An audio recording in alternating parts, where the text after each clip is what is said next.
Hi folks, I'm Alan Watt, and reading from an article. I'll put these links on my site at the end of the show.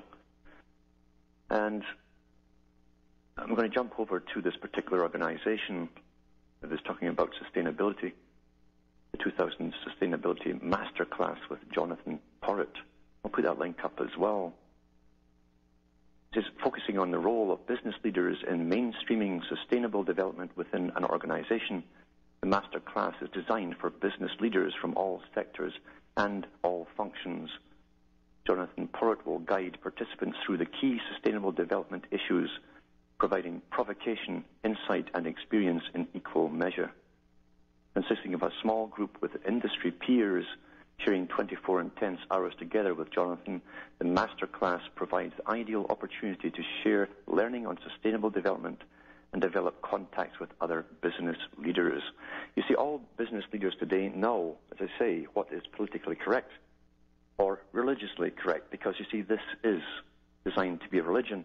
And those who seek power in business or politics generally are psychopathic in nature. That's the name of the game. That's the method. That's the whole thing, actually, about this governance and government has never been any different. Those who succeed in a commercialized economy are generally psychopaths. They have no conscience.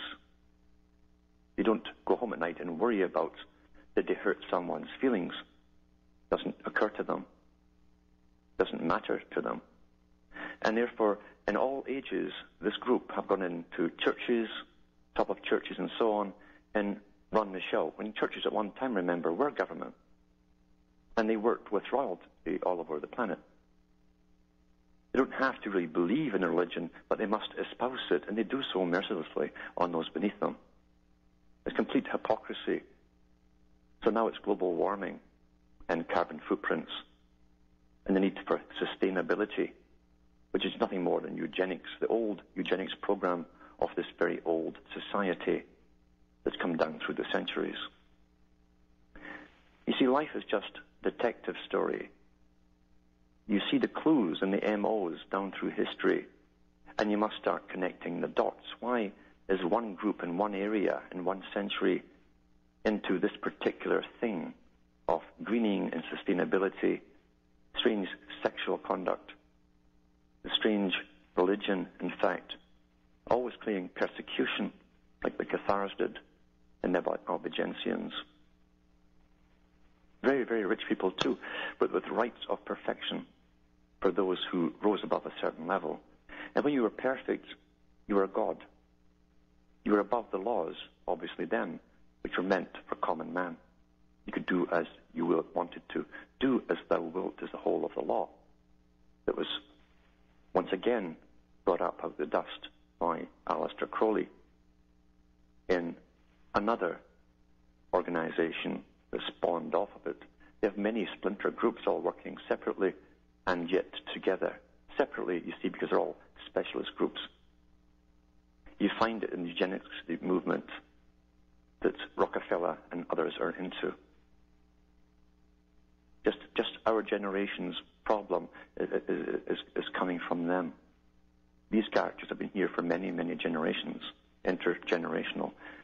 They have long-term plans, long-term goals, and they know that their descendants will be running this world in 100 years and more. They know this. They're handing it on to their posterity, everything they have made, the master builders. And they have many idiots beneath them working for them too, in all levels of society. Many, many idiots, many do-gooders too, who believe the propaganda and fall for it all and become willing devotees who go around with tin cups front doors to save Willie and all of this kind of stuff. It's quite fascinating how propaganda works. But then it must work if it's the only propaganda you listen to. And it will work when it's the only propaganda you'll ever get, which is here now.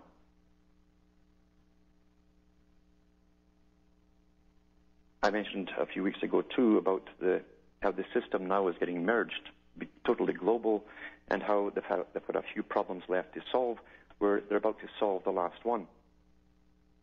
And that's to do with the economy, because the last meeting, as I said last week, was Bretton Woods, an emergency meeting set up by world socialist leaders on behalf of those who already ruled the planet, the ones with the money, and they took the world basically off the gold standard and brought in a fractional reserve system.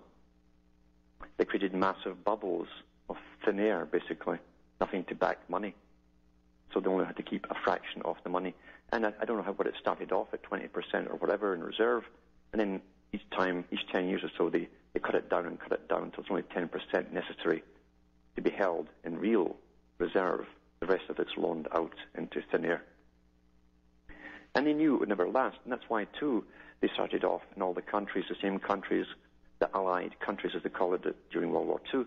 They started off in the 50s, the social security systems, social welfare systems, your pension plans, and even published right up to the present time. There's no money in the pension plans.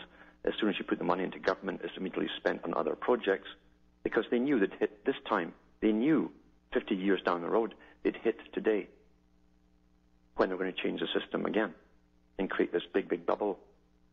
And let's be honest, you see, these characters could have kept this bubble going on as long as they wanted to.